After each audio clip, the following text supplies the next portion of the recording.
Oğlan evi kız evi gözünüz aydın olsun. Oğlan evi kız evi komuluk şirin olsun.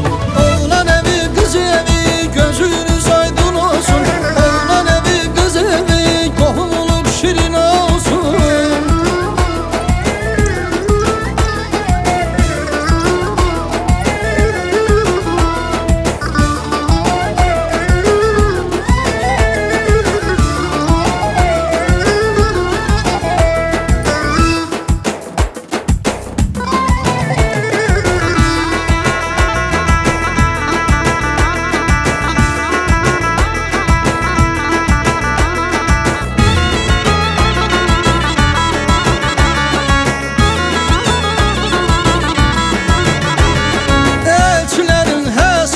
Şirin çayın içtiler, kolum komşu içinde gül dalanı seçtiler.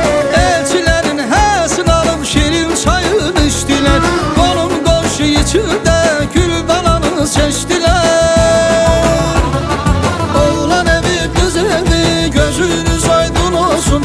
Oğlan evi kız evi kohumuluk şirin olsun. Oğlan evi kız evi gözünüz aydın olsun. Oğlan evi kız evi kohumuluk şirin olsun.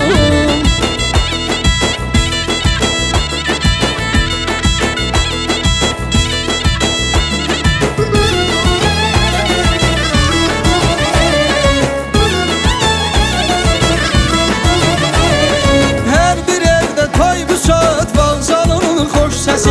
En kıymetli cehizdir gelinin gelinliği. Her bir evde toy bu saat vağzalının hoş sesi. En kıymetli cehizdir gelinin gelinliği. Oğlan evi kız evi gözünüz aydın olsun. Oğlan evi kız evi kohumuluk şirin olsun.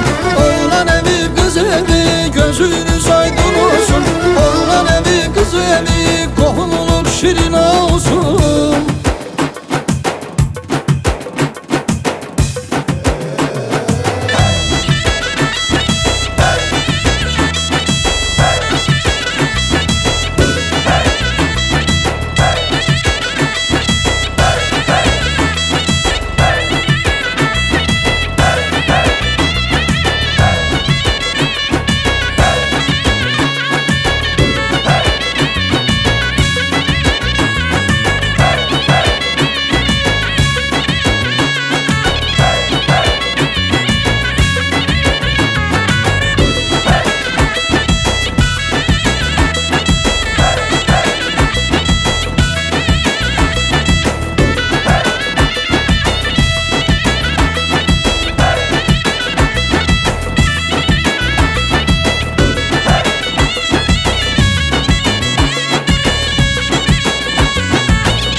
Gözünüz aydın olsun.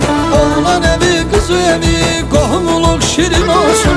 Oğlan evi kız evi gözünüz aydın olsun.